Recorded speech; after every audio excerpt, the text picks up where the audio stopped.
You and your partner make a combined $120,000 a year. You both have good jobs, decent benefits, 2 cars in the driveway. By every measure, you should be winning financially. And yet, here you are at 11 p.m. on a Wednesday, lying in bed doing mental math about whether you can afford to replace the water heater that just died. How is it possible that 2 incomes still feel like you're living paycheck to paycheck? Look, if you've ever thought to yourself, we make good money, where does it all go? This video is going to completely change how you see your finances. My name is Mark, and I spend way too much time thinking about why households that should be thriving financially are barely staying afloat. If you're someone who makes decent money with your partner, but somehow can't seem to get ahead, make sure to hit the subscribe button and give this video a thumbs up if this helps you out. Here's the thing that nobody talks about. Dual income households don't just have twice the income. They have exponentially higher expenses. And I'm not talking about the obvious stuff. See, most people think the math is simple. 1 income equals X lifestyle. 2 incomes equals 2X lifestyle. Right? Wrong. Dead wrong. Here's what most people don't realize. When you go from 1 income to 2 incomes, your expenses don't double. They explode. And there's a specific psychological trap that makes this happen almost automatically. Let me show you the math that nobody wants to talk about. Let's say partner A makes $60,000 and partner B makes $60,000. That's $120,000 combined, which sounds amazing. But here's where it gets really interesting. That second income doesn't actually add $60,000 to your household budget. After taxes, you're probably looking at around $45,000 take home. Already, we're down 25%. But wait, it gets worse. Now you need 2 professional wardrobes instead of 1. That's an extra $2,200 a year minimum. You're both commuting, so that's 2 cars, 2 insurance policies, double the gas and maintenance. Add another $8,000 annually. You're both too tired to cook after working all day, so restaurant and takeout spending triples. There's another $4,000. Childcare? If you have kids, that's easily $15,000 to $20,000 a year. Do the math with me here. That $60,000 second income just got reduced to $45,000 after taxes.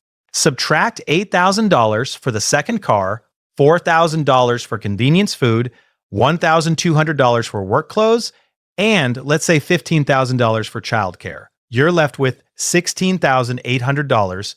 That second full-time income just became $16,800 of actual financial benefit.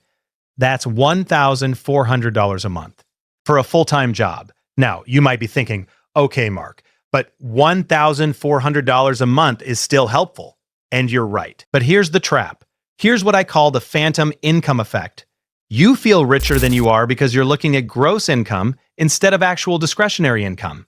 You see $120,000 and think you're upper middle class. But after taxes, after the mandatory expenses of maintaining 2 careers, after childcare, after all the convenience costs of 2 people working full-time, your actual discretionary income might be less than a single earner household making $75,000. But you don't feel like a $75,000 household. You feel like a $120,000 household. So you spend like one. This is the trap.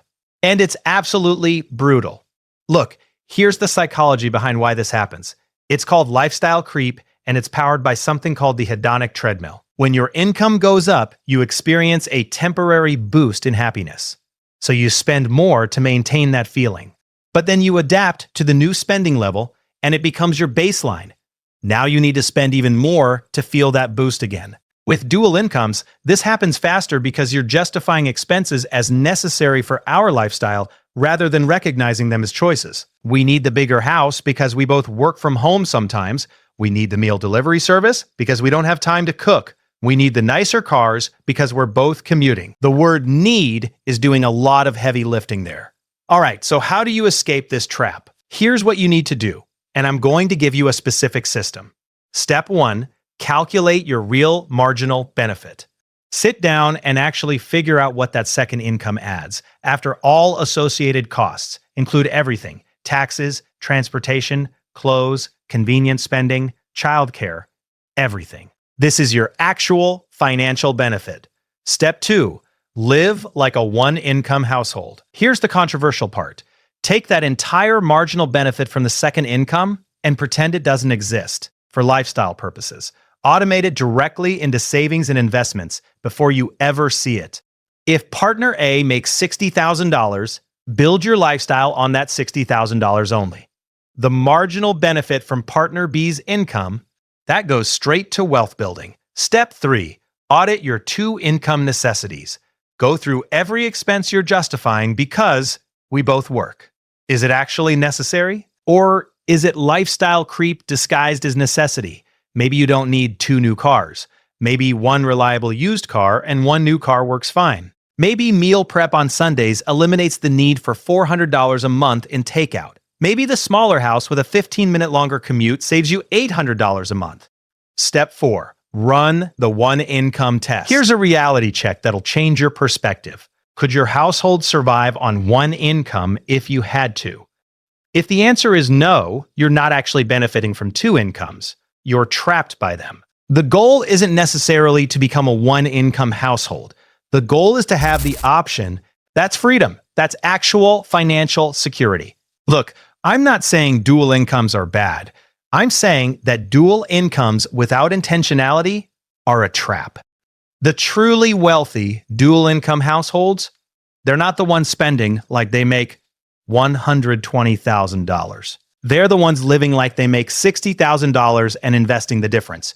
They're the ones who hit financial independence in their 40s while their neighbors are still financing everything. The difference between being broke on 2 incomes and building wealth on 2 incomes is simply this: intentionality. Here's what I want you to do today.